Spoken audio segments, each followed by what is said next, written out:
Welcome to Conversational Currency Live, fastest growing talk show, which focuses on the value and importance of social skills for business in a digital era told through the lens of today's business and thought leaders. I am Shadid Eleazer. What a week it has been. And communication is a superpower.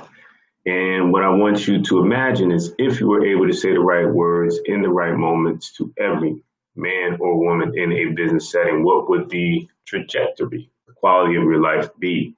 And conversational currency is your depot, your location to discuss that dynamic. So first things first, as I mentioned, I'm Shadid Eleazer, Baltimore's top small business advisor, and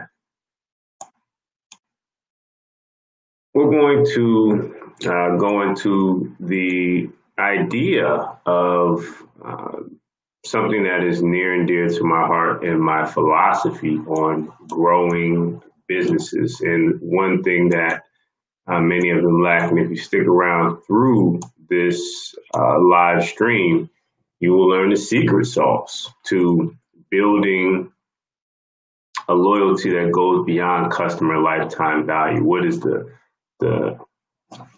foundation to building a movement around your ideas, a mission around your product, and the lifetime loyalty that many people seek but don't seem to find. And we're going to share all of those details. So I thank those of you who are tuning in from the various Facebook groups. Thank you to the Black Media Network for the new partnership and the new distribution of this talk show. It all started from an idea in one ballroom in sunny Arizona, as a matter of fact. It was in Arizona where this concept took place years ago. Conversation with someone who inspired me to jump back into the game, and here we are. So what we're going to cover today is the idea of profit versus passion, and what that means in growing a business, what that means in longevity for an actual business. So we're going to jump right into that. There's a bit of a delay. As I logged in, I realized that Facebook has completely changed around their layout. So I had to get some things together to have a separate window so I can see what the people are saying on other social media networks. And so thank you, Periscope. Thank you to the Facebook groups who I'm broadcasting from. Thank you to Black Media Network for the new and exciting partnership. Thank you, Twitter, for your continued support. Now, I just want to send a special acknowledgement to the wonderful lady from the Bay Area who has placed the cross-country call. She wanted to remain anonymous, but I'm thankful that she put her investments where her heart is and donated some very cool tech resources in order to help me in my ongoing mission to modernize our underfunding and underperforming classrooms via the 100 Classrooms campaign, which since 2013, my team and I have transformed thousands of lower income classrooms into 21st century learning environments through direct partnerships with teachers who request their class to be upgraded, and we go forth in a very transparent campaign. And we continue to do work around the country, starting with Baltimore, Maryland. But as things begin to grow, people from around the world have checked in and said, hey, I have seen what you've been doing over the years. This is not something that started from a riot or started from a particular reaction. This is just what we need to do. And she stepped forward. We had a great conversation about what her goals were, how she wanted her donations to be reflected. And as we have various scholarship options and donation paths and programs that we utilize to empower not only our community, but communities all around the United States. And so it was a win-win for us both, and I'm very happy. She wanted to remain nameless, very selfless act on her part. So thank you, Bay Area, for checking in and delivering great, great, great insight in our conversation. So now, when we talk about the idea of passion driven versus purpose driven, or profit over passion, when it comes to business, I want to point out that the goal of any business is to be profitable, to last the test of time. Most businesses go out of operation within a certain period of time. Some people say a year, some people say 5 years, depending on what statistics you go through. They don't last forever in many cases. So profit is a major metric for any business. Now, when making a profit, especially during times where your values are tested, you have to have a little more. And so my approach to building businesses, to profit is to reinvest. To profit is to reinvest. And if you have a business, or when I have a business, I always look at what the cycle of giving and receiving is. So the law of reciprocity states that if I give to you, it will be repaid in some way, shape, or form down the line. Where many people misinterpret this law as they think if I give to Jim, Jim must give back to me. And that is not exactly how it works. I find that it works best when you take on a universal law concept or a universal bank of giving. And that's the most important way that has worked in my life. And so in creating a profitable atmosphere for my business, if I make $1,000 in my business, I'm looking to plant seeds in the minds, hearts, and spirits of people in the next generation so that they can make their first dollar, first $100, and on, or create programs that empower the next generation to learn and do better. And so that has been the mentality throughout my entire career. And so when it comes to investing in businesses as well, it's important when I work with a business that they have some sort of community reinvestment program, or if they do not, I teach them the path to reinvest. But you have to understand, when it comes to your business, and many of you that are looking for the answers during this time, looking for the path forward during this time, what you miss is the second C of what I'm going to share. So I want you to keep in mind our 3 C's, because everyone now is sending DMs and Zoom calls about how can I connect to the solution? How can I be part of the solution? I just want to be part of something to provide the solution. And here's what I want you to keep in mind. First C is code. Your code. Your code. Every man or woman must have a code of ethics. And when you look at the dynasties that have stood the test of time, the code of ethics, the identity is job number one. So that's the first thing. Your code. What do you stand for? Is it written down? Do you have a family objective for all that you do? And that extends beyond your family, that extends into your community. What is your overall objective? So that is the first thing. What's your code? Next, your connection.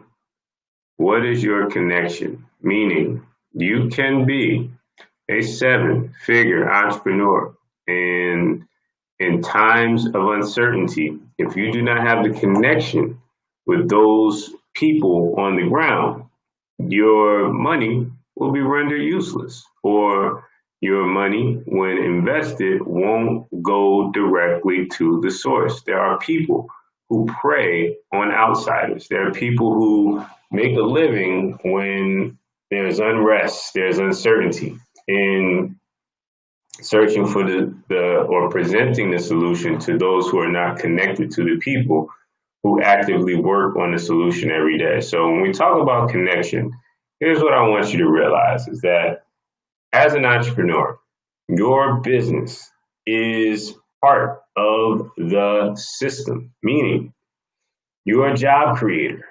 You empower, you're part of the economic development of your particular city, town, region, county. And you must exercise your rights, your responsibilities, and your presence in that way.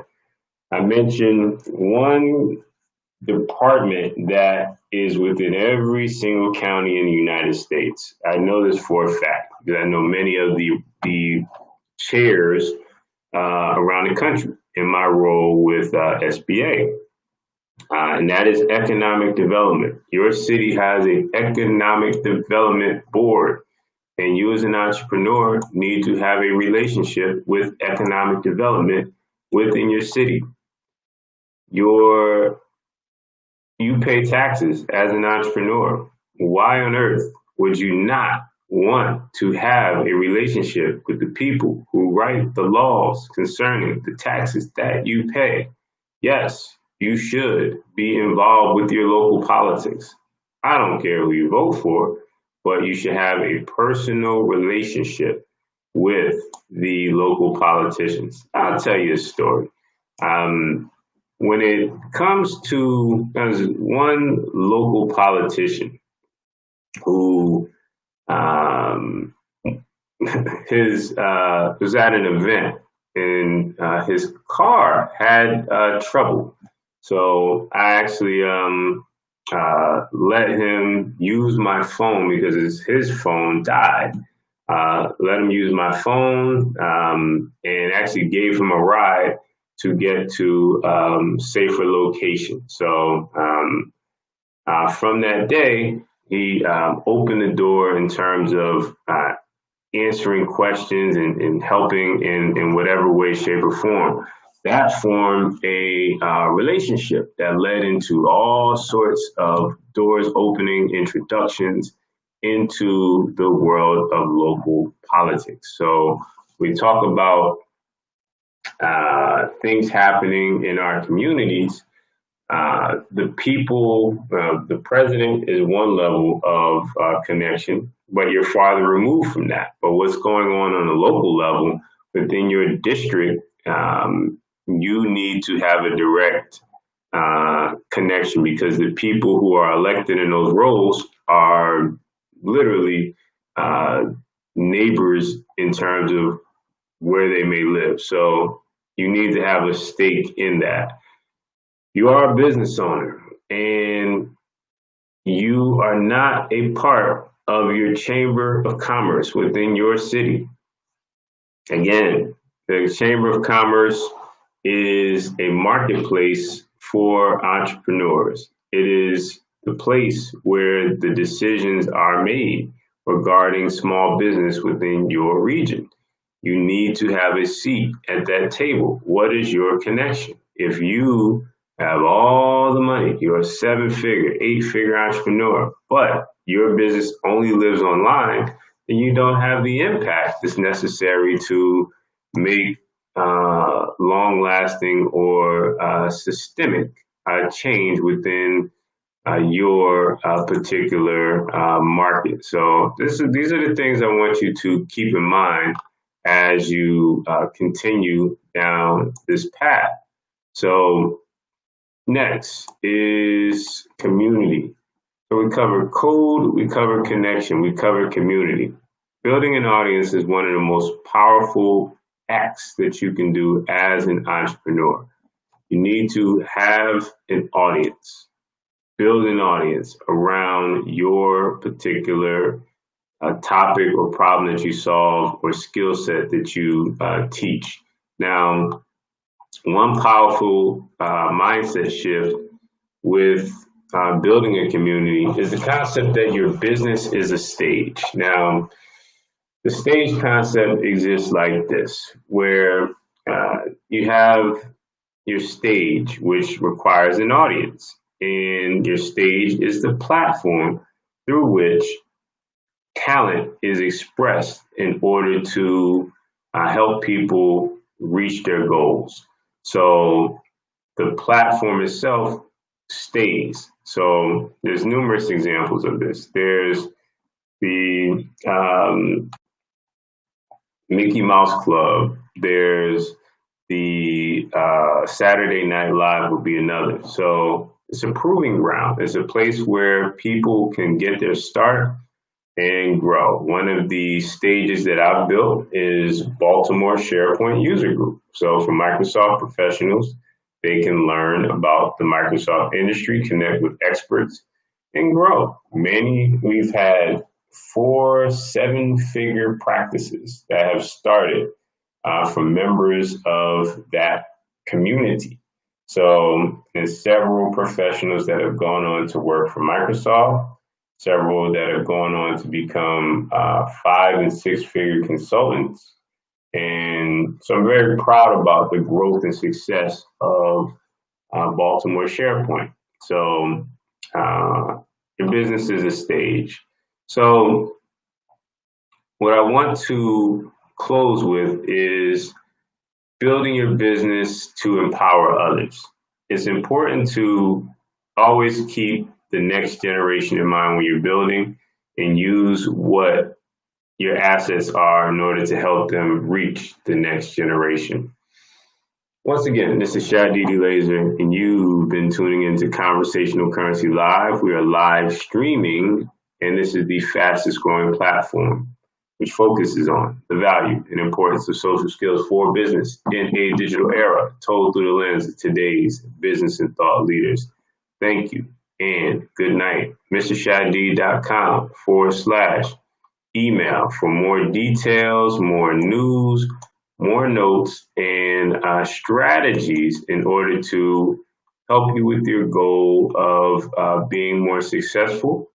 Make sure you join the Business Advisory Report email list and have a powerful and productive day.